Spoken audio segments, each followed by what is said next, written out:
घर वालों को यानी मेरे माँ और पापा को कैसे पता चला, मेरे भाई बहन उनको कैसे पता चला कि मैंने इस्लाम कबूल किया है। इससे पहले कि मैं आपको ये बताऊं कि उन्होंने उनको कैसे पता चला कि मैंने इस्लाम कबूल किया है, एक छोटा सा वाकया आपके साथ शेयर करना चाहूंगी, बांटना चाहूंगी। जिस साल मैंने इस्लाम कबूल किया 2012 में, उसी साल जुलाई के महीने में एक रात में सो रही थी और मैंने ख्वाब देखा था अबया और पर्दा के रिलेटेड। जैसे ही मैं जागी, आंख मेरी खुली तो मैंने बहुत बहुत बहुत ज्यादा रोया। दिल बहुत घबराया हुआ था, कुछ हलचल सी थी अंदर।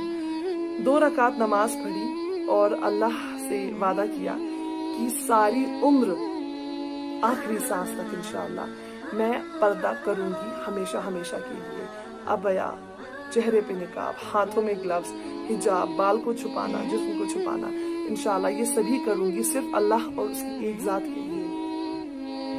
मैंने क्या किया, 2 रकात नमाज पढ़ के जिस इस्लामिक जहाँ कपड़े मिलते थे मैं उस दुकान पर गई। वहां से मैंने अबया, हिजाब और जो चेहरे को कवर करता है निकाब और ग्लव्स और सॉक्स सब कुछ खरीदा। घर आई, गुस्ल लिया, नहाया अच्छे से, फिर पहने वो कपड़े, फिर 2 रकात नमाज पढ़ी। अब जो मैं कहने जा रही हूँ वो मेरी सभी प्यारी बहनों के लिए, वो जो पैदाइशी मुसलमान हैं, वो जो इस्लाम बाद में जिन्होंने कबूल किया। अगर आप अपने आईब्रोज बनवाती हैं या दांतों को बीच में से डिफरेंस करवाना, उन्हें थोड़ा सा क्रिएशन जो अल्लाह ताला ने आपको नेचुरली दिया उसे आप चेंज करती हैं, जो कि मना किया गया है। वो जो सरों पे बड़ा सा हम्प, जैसे ऊंट का हम्प होता है, बड़ा सा जूड़ा सर को ऊपर की तरफ बनाती हैं और दुपट्टा रखते हैं, दिखने में तो खूबसूरत है लेकिन मना है, सीधे सीधे मना किया गया है कि उस तरह से दुपट्टा बालों को आप ना रखें, उस तरह हम्प जो ऊपर को पहाड़ की तरह बन जाता है छोटा सा, वो ना बनाएं। तो जो भी पहले हैं, जो भी सिस्टर्स हैं मेरी जो आईब्रोज बनाती हैं, क्योंकि मैं भी बनाती थी, मैं 12वीं क्लास से लेकर कंटिन्यूस 12वीं हो गई, ग्रेजुएशन हो गए, 2 साल का गैप, फिर मेरी MBA। आप सोचिए कितना लंबा सफर रहा है कि जब मैं आईब्रोज वगैरह बनाती थी। अब एक बहुत ही गलत फहमी होती है कि अगर हम आईब्रोज बना रहे हैं तो अगर हम छोड़ देंगे तो आईब्रोज अक्सर मोटी हो जाती हैं, एक्स्ट्रा बाल निकल आते हैं, क्योंकि आप बहुत वक्त से थ्रेडिंग करते हैं, बाल हटाते हैं आईब्रो से। मैंने क्या किया था, जब मैंने अबया वगैरह पहन लिया, मैंने 2 रकात नमाज पढ़े और रो रो के अल्लाह से दुआ मांगी। दुआ क्या मांगी कि या अल्लाह, तेरी रजा के लिए, सिर्फ तेरे लिए मैं आज से, अभी से जो भी अलग करती थी, जैसे आईब्रो बना रही थी, मैं ये छोड़ रही हूँ। प्लीज इन्हें मोटा नहीं करना, इन्हें अच्छी शेप में रखना, मैं आपके लिए छोड़ रही हूँ ये सब। प्लीज ये भयानक नहीं दिखने चाहिए, कुछ मर्दाना लुक ना हो जाए। तो अल्हम्दुलिल्लाह, यकीन माने अल्लाह के लिए जब आप कुछ करते हैं, एक कदम अल्लाह की तरफ बढ़ाते हैं, अल्लाह आपका साथ देता है। अल्लाह हमसे उतनी ही मोहब्बत करता है, फर्क आती है हम में, मैं हूं या 10 लोग और हैं। एक है जो अल्लाह से बहुत मोहब्बत करता है, एक है थोड़ा कम थोड़ा कम थोड़ा कम। तो अगर आप अल्लाह की तरफ कदम बढ़ाएंगे, अल्लाह हमसे, हम सबसे बराबर की मोहब्बत करता है। हम में कमी है कि हम अल्लाह के लिए कुछ नहीं करते, हम अल्लाह को राजी नहीं करते, हम अपनी आखिरत संवारने के लिए, अल्लाह को पाने के लिए कुछ नहीं करते, जबकि जानते हैं बनाने वाला वो है। तो जो भी बहनें अपने आईब्रोज को बनाती हैं, शेप करती हैं, आज ही छोड़ दीजिए। सख्ती से मना किया गया है इस्लाम में। और यकीन मानिए, जब अल्लाह के लिए आप ये छोड़ेंगे, अल्लाह ताला आपकी खूबसूरती बरकरार रखेंगे। कोई फर्क नहीं आएगा आपके वो धागे चला देने से, कुछ बाल हटा देने से। किसे दिखाना है आपको? गैर मर्दों को क्या फर्क पड़ेगा? आखिर आपको मिट्टी में जाना है, आखिर आपको कयामत के दिन खड़े होकर जवाब देना है। तो डरे उस अल्लाह से जिसने आपको बहुत खूबसूरती से बनाया है। उनकी बनाई हुई चीजों को आपको क्यों बदलना है? कोई हक नहीं बनता हमारा कि हम इन्हें बदलें। तो इसके बाद क्या हुआ, मैंने अबया पहना, दुआ मांगी अल्लाह ताला से और घर से बाहर निकली। जैसे ही निकली गिर गई सड़क पर। क्यों? पैर अटक गया अबया में। लंबा था अबया, पता नहीं था चलना कैसे है, तो चल रही थी जैसे चलती थी नॉर्मली, तो पैर अटका और गिर गई। सांस बहुत बंद हो रही थी क्योंकि निकाब था चेहरे पे इतना बड़ा। होती है तकलीफ। अगर आप भी पहनना शुरू करेंगे अब से इंशाअल्लाह, तो फर्क देखेंगे। 2-3 दिन आपको तकलीफ होती है, किसी भी चीज में तकलीफ होगी, आसानी किसी चीज में नहीं है। और खासकर जब आप कुछ हलाल करते हैं, जब आप कुछ अच्छा करते हैं, जब आप कुछ अल्लाह की रजा के लिए करते हैं, तब तो शैतान आपको बहुत ज्यादा वसवसे डालता है। बहुत कोशिश करता है आपको पीछे करने की। तो मैं भी बहुत सफोकेट हुई, घबराहट हुई कि क्या मैं अपना वादा पूरा कर पाऊंगी। लेकिन 3-4 दिन में अच्छे से नॉर्मल हो गई थी। आज ऐसी है आदत है कि अगर घर के बाहर दुकान पे जाना हो तो मैं इस निकाब के बगैर नहीं जाती, अपने आप को कवर किए बगैर नहीं निकलती हूँ। अब इसके बाद क्या हुआ कि मेरे घर वाले मुझे मार्च के मंथ में ऑलरेडी बुला रहे थे होली सेलिब्रेट करने के लिए, और मैं नहीं गई थी घर।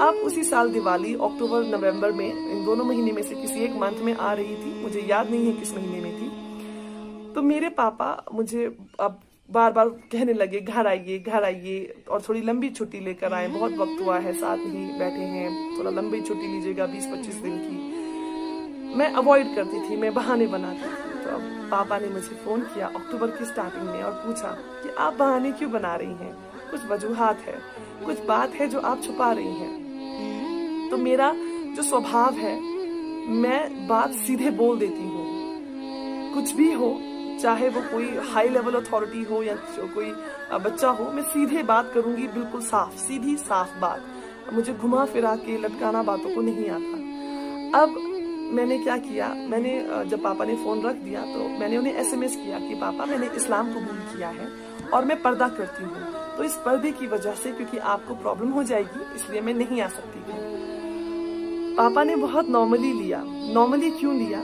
क्योंकि जब मैं 9वीं 10वीं 11वीं 12वीं इन 4 क्लासेस में थी तो मैं एक मिशनरी स्कूल में थी, और 10वीं क्लास में मुझे क्रिश्चियनिटी से बहुत बहुत बहुत इन्फ्लुएंस हुआ था, बहुत असर हुआ था क्रिश्चियनिटी का। मैंने बिल्कुल सोच लिया था कि मैं क्रिश्चियन बन जाऊंगी। मैं सिस्टर्स के साथ, जो वहाँ पे नन्स होती हैं, उनके साथ बहुत वक्त बिताती थी, चर्च जाया करती थी, क्रिसमस सेलिब्रेट किया करती थी, बस जीसस करती रहती थी और चर्च में बैठी रहा करती थी। वहाँ पे बहुत ज्यादा असर होने लगा था। तो फिर जब घर आई, आखिर जब पढ़ाई खत्म हुई या बीच में जब छुट्टियां होती थी, घर आती थी, तो पापा या फैमिली के साथ रह के फिर से दिमाग बदल जाता था। तो पापा को क्या लग रहा था कि ये अभी भी वैसा ही कुछ हुआ है, इन्फ्लुएंस में है।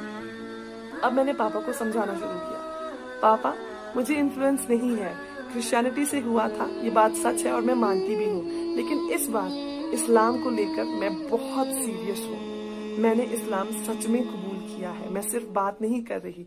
और अगर मैं घर आई शायद आपको प्रॉब्लम हो जाएगी, क्योंकि मैं इस्लाम पे चलूंगी और मैं इस्लाम नहीं छोड़ूंगी, चाहे कुछ भी हो। कुछ भी हो मतलब, क्योंकि हम पंजाबी खानदान से मैं बिलोंग करती हूँ, तो जो मेरे नानीहाल और दादीहाल साइड से हैं वो बहुत सख्त हैं। यकीन मानिए अगर शायद मैं जाती अबया लगा के वहां पे, तो मैं आपके सामने जिंदा रहकर वीडियो नहीं बना रही होती। मैं अपने माँ बाप की बात नहीं करूंगी, वो बहुत नरम दिल इंसान है, लेकिन जो मेरे नानीहाल साइड से हैं और जो दादीहाल साइड से होते हैं, हर किसी को अपना मजहब बहुत प्यारा होता है। जब तक अल्लाह दिल के पर्दे नहीं खोलता बातें समझ नहीं आती। मैं खुशनसीब मानती हूँ खुद को कि मुझे इस्लाम समझ आया, अल्लाह समझ आए, पता चला कि कौन है वो जात जिसकी हमें इबादत करनी है। अब इसके बाद मेरे पापा ने क्या रिएक्शन दिया, या मेरी माँ भाई बहन इन्होंने क्या रिएक्शन दिया, ये मैं आपको अगली वीडियो में बताऊंगी। बहुत बहुत बहुत तकलीफ हुई है इसके बाद, आसान नहीं था। मुझे ये पता नहीं कि मैंने सही किया उन्हें बताकर या गलत किया, क्योंकि अगर मैंने अबया लगाने की कसम खाई, वादा किया ऊपर वाले से, मैंने बदल लिया खुद को। अगर मैं, चलिए मानते हैं कि अगर मैं छोड़ भी देती अबया पहनना कुछ दिनों के लिए, घर जाने के लिए फॉर एग्जाम्पल, लेकिन हमारा घर का जो माहौल है या जो बाकी गैर मजहबों में माहौल होता है, मिक्स गैदरिंग बहुत आम सी बात है। कजिन्स का मिलना, हाथ पकड़ना, गले लगना, एक दूसरे को चूमना, नियतें खराब नहीं लेकिन फिर भी ये बहुत आम बात है। और इन चीजों से मैं बहुत परहेज कर रही थी। ना मैं नमाज छोड़ सकती थी और ना मैं ये चीजें कर सकती थी। तो उनको पता चल ही जाता कि कुछ तो इनमें बदलाव है, क्या है, क्यों है, तो पता चल जाता। देर से पता चले तो मैंने यहाँ से खुद ही बता दिया और बहुत आराम से दावत के साथ उन्हें बताया। तो क्या रिएक्शन रहा उनका, ये आपको मैं अगली वीडियो में बताऊंगी।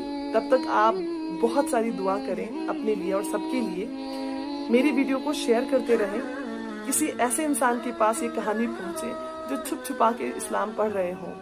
मैं ये नहीं कहती कि वो उठ के मेरी तरह बोल दे घर पे, लेकिन वो इस्लाम पे मजबूत खड़े रहें। वो इस्लाम को कबूल करें दिलो दिमाग से। अगर वो पढ़ रहे हैं और वे कंफ्यूजन में हैं कि इस्लाम कबूल करना है या नहीं, तो उनको ये हिम्मत आनी चाहिए कि नहीं, इस्लाम कबूल करना है।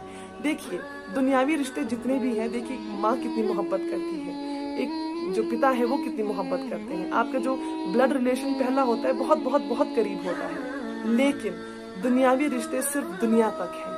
आखिरकार जब आपको मरना है, चाहे आप गैर मजहब में रह के मरे या इस्लाम कबूल करने के बाद मरे, मरना आपको अकेला है। आपका साथी कोई नहीं होगा जब मौत आएगी। ना तो उस चिता पे कोई आपके साथ जलेगा, ना आपकी कब्र में आपके साथ कोई आएगा। तो ऐसा कोई इंसान जो कंफ्यूजन स्टेट में हो, मेरी वीडियो उन तक आप पहुंचाएं, शेयर करें कि शायद उनके इरादा जो है पुख्ता हो जाए कि इस्लाम बिल्कुल सही है, बिल्कुल सही है, बिना किसी कमी के। इंतजार कीजिए मेरी अगली वीडियो का, जिसमें मैं आपको बताऊंगी मेरे घर वालों का रिएक्शन। तब तक के लिए दुआ करें, बहुत सारी इबादत करें।